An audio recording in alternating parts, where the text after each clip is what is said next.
we couldn't talk about Spinoza without bringing up skepticism and the modern age of skepticism, which is atheism.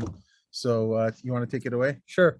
In your estimation, are modern atheists and skeptics like Richard Dawkins and Sam Harris rejecting the same false notions of God that we too reject?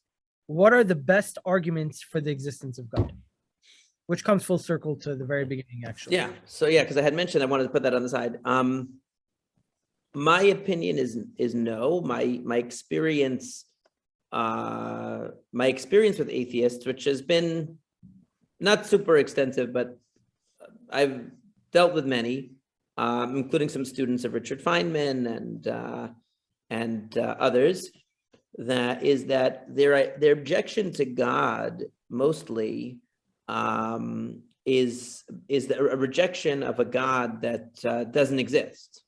I have more, and I think that in a way we have more in common with them than we might with other people who are religious, because they're basically they're very upset about the fairy tale idea of God that was taught to them in their Sunday school, or was taught to them in Hebrew school, maybe even, unfortunately, which they're correctly rejecting as self-contradictory and irrational and full of all kinds of holes and all kinds of problems and denying of science. Because if you believe there's sort of a magical deity, so then how do you square that with the incredible intellectual marvels that are embedded in creation? And then what you really think is going on is that there's a magical deity, that's intervening in all kinds of ways, that is totally disconnected from that, or that is much more concerned about whether you made your train on time than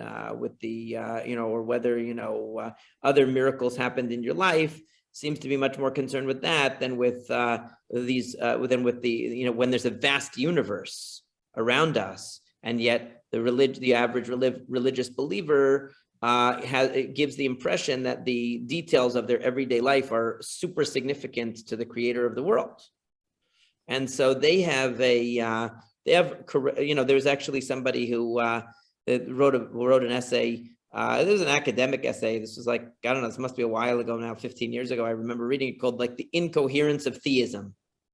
Okay. And it was basically arguing that there's all kinds of intrinsic contradictions in the belief about God. He was mainly talking about Christian belief in God. And what I was struck, you can find the paper, it's still online. I think I found it online, and I think it's still there. Now it's got to be 15, 16 years old, something like that. I remember thinking at the time that if somebody had the Rambam's idea, they wouldn't have any of these problems. Every single one of the problems that the person was raising as incoherence of theism were only problems for somebody who believes in a God that's similar to a human being, or about whom we can make positive assertions like we would make about a created entity. And so my experience dealing with atheists has been that if I talk to them and say, look, forget about God, because God to them has overtones of an old man in a chair in the sky who, gets angry at people who don't listen to him and makes miracles for people who do listen to him. They have a very childish idea of God. Said, forget about the idea of God and forget about religion. Okay? All I want to know is, where did the laws of nature come from? I believe in whatever it is that produced the laws of nature that I see that are so beautiful. That's what I believe in. And a lot of times I've had the experience that people who are hard atheists will say, okay, that I accept that there's something, I just don't want to call it God. Meaning I'll accept that there's some source of those laws outside of the universe itself. There must be some source that they came from. I just don't want to call it God. And it doesn't mean I have to be religious. There's no religion with it. I said, okay, I told you, don't worry about religion. Just explain to me, how is it that there are intelligible, consistent mathematical laws that govern the universe, that it just happen to organize itself into that? How is that possible? If you agree that there is a source to those laws, that's what I'm calling God. The source of the laws of nature. That's all. And that's actually Can you agree that there is a source like that? And they would say, okay, look, that to me wouldn't be objectionable. And I bet if you asked somebody, like I haven't asked him, if you asked one of these famous atheists, would they agree with that? Or would they be comfortable with that idea? They would say, yeah, that idea, we could understand why somebody would believe that. And we wouldn't necessarily think it's bad. It's religion that we have a problem with, because religion sows division among people, and religion teaches people fairy tales, and religion causes people to reject science and to be irrational. What's interesting is that Christopher Hitchens, the famous atheist, I think he was part Jewish even, he had a bat mitzvah for his daughter. Yeah, he said that the fine-tuning argument was not something that, you can just brush off. It's right. Legitimate. And he actually said, surprisingly, that if he got rid of every single believer in the world, and there was only one left, he wouldn't try to change his mind. He would let him be. And he's like, I don't know why, but I just can't do that. So because he wasn't, he's more of an agnostic, I would say. Right. But with Dawkins, like you mentioned, he actually admitted that the complexity of DNA is, he can't explain it. He can't explain it. He said that actually there's evidence of a signature in DNA. He said something really absurd, actually, one time. He said in one of his books, it was really ridiculous. He said, he's not a very good philosopher. He's not a very competent philosopher or reader of Tanakh. But he once said, he said, you're right that the likelihood of the universe being organized by itself without any creator is about as likely as a 747 jet being assembled by a windstorm in a junkyard, or whatever it was, whatever the analogy was that some theologian gave. He said, but it's even more unlikely that there's a God. What does that even mean? Yeah, but God's existence is not statistical, is not a random statistical event that we say is unlikely or likely. It either is or isn't, right? So you can't use statistics. What is the likelihood that there is a God? It's either 0 or 100%. There's no likelihood. Likelihood is of a chance event in a random. When you're dealing with a random, meaning if you had many universes, some of which had gods and some of which didn't, so then you could talk about the likelihood that a particular universe had a god. It's like, it doesn't even make any sense. It's like using comparing something like could a windstorm assemble a jet is a statistical question. What is the statistical likelihood that a random event could result in a totally organized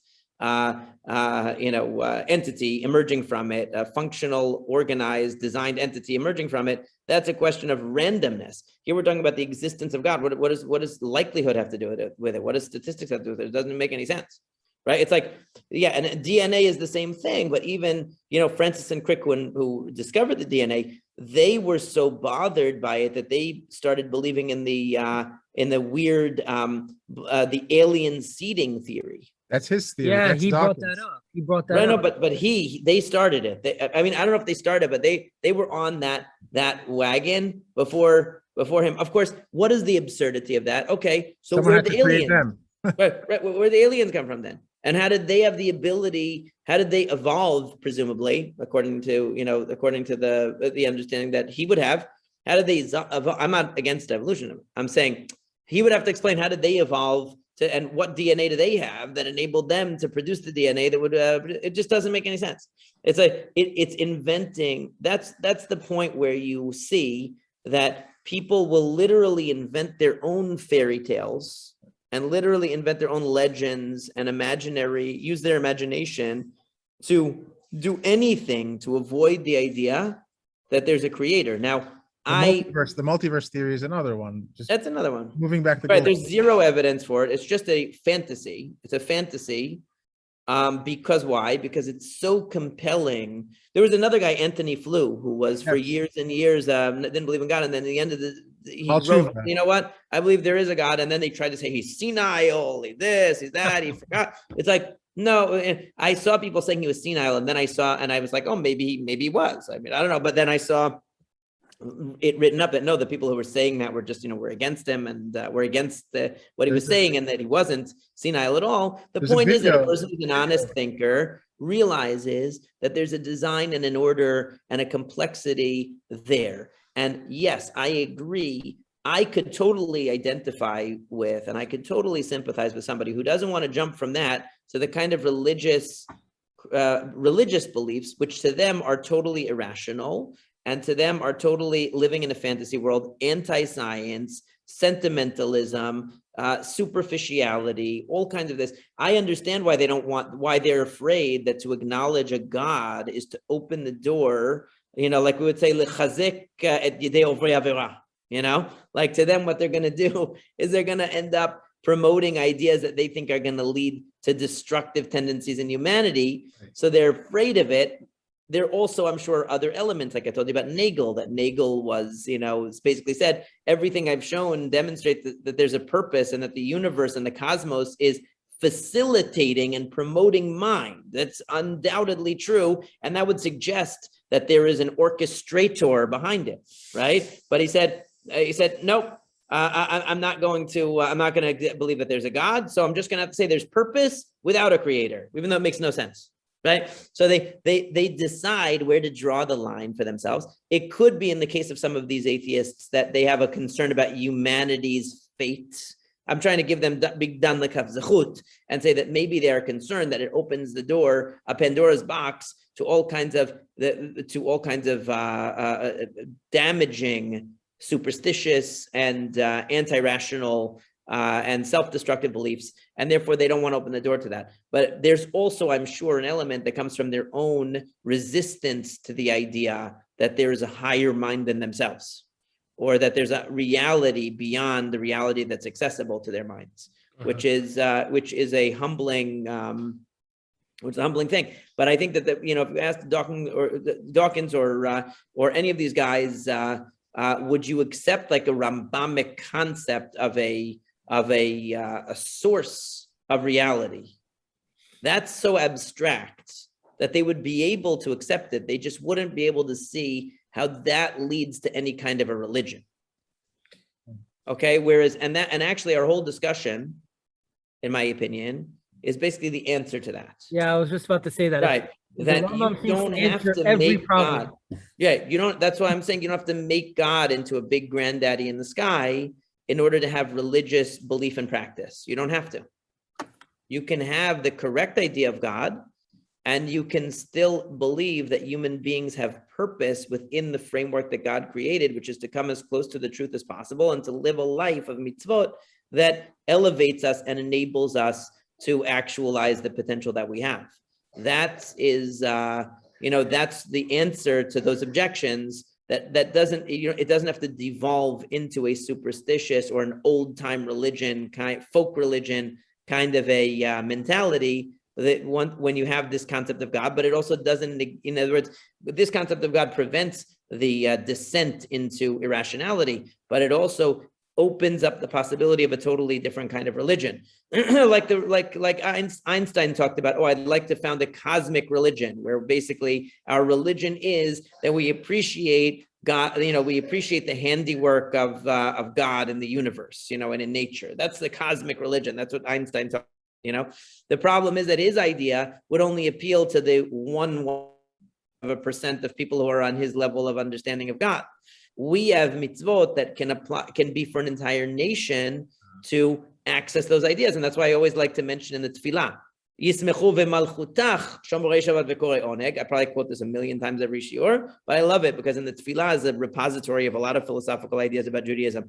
Yismechu v'malchutach shomrei Shabbat v'korei oneg. The people who call Shabbat a delight, they rejoice in the kingship of God, meaning the people who are on the highest level, for them, Shabbat is an opportunity to reflect on the majesty of God reflected expressed in the universe. That, right? But then, Am Mekadeshei Shvi'i, the nation that sanctifies the Shabbat, they benefit and enjoy the goodness of God. So they have a relationship with the idea that God is the source of good, that God is the source of life, that God is the source of what is positive and what is meaningful, even if they haven't reached the level yet that they are yismechu v'malchutach, that they really rejoice in the in the kingship of God per se, because they have such an understanding of God's wisdom. And in the Radak's commentary on Tehillim, in many places, he makes this point about the difference between the way that the average person can maybe acknowledge and relate to the wisdom of God and God's and the order that God has instilled in creation, versus the way that the Chachamim and the high-level tzaddikim and Chachamim are able to access it. But that's what makes the Torah beautiful, that it's for everyone to be able to understand these ideas and relate to them, not to dumb them down, not to water down the purity of the idea of God, but to create an educational program that can guide every person towards an understanding of God. And that was one of the things I said to the student of Richard Feynman. This was many years ago now. This was 15 years probably ago that I spoke to him, that I said, and in the end, which was very interesting, in one of our last correspondences, he said, I realize now that you and I are doing the same thing. We're both trying to educate people towards a rational understanding of the world. We're both trying to educate people on how to live wisely in the world. And that's exactly true. Judaism is about. So if understood what Judaism was really trying to accomplish, they might have more of a respect for it and appreciation for it than they do now. But the problem is that their attitude towards religion in general is tainted by certain religious traditions that are not Maimonidean, and therefore don't appeal to to their way of thinking, to a more scientific way of thinking. Absolutely. And first of all, that was amazing. Thank you so much for joining us. My pleasure. For those listening who are interested in this topic, actually, you mentioned Dr. Anthony Flew. We spoke to Dr. Gerald Schroeder, the MIT physicist, who was also observant. He mentioned that he had a hand in converting, quote unquote, Dr. Flew. So that's a very interesting conversation, because he's, I think at the time, he was the most published atheist in the world. Yeah, wow. And he was so intellectually honest about it, which is so impressive. Yeah. You dedicate your life to something and then you just change. It's unbelievable. It's a credit to him. Yeah. To be able to be open-minded to new ideas at an advanced stage too. He also affected Rabbi Sacks's life. Really? Rabbi Sacks's whole theory of evolution he got from Schroeder. Yeah. He did not have that theory. The Great Partnership was the Great Partnership book of Rabbi Sacks, based on the ideas that he heard from Rabbi Schroeder, which he didn't have before that. Yeah. Dr. Schroeder, sorry, Dr. Schroeder. Yeah, he mentioned it in the podcast as well. It was an interesting one. But Rabbi, thank you so much. I'm sure we'll be doing this hopefully many times. And, we really appreciate the time. We miss you a lot. We really miss you. Well, I'm coming to visit soon. Hopefully, we'll get together. Awesome. And Shavua Tov. Shavua Tov and Chag Sameach. Hopefully, I'll see you guys soon. Thank you. All right. Thank you so much for your time. Thank you. My pleasure.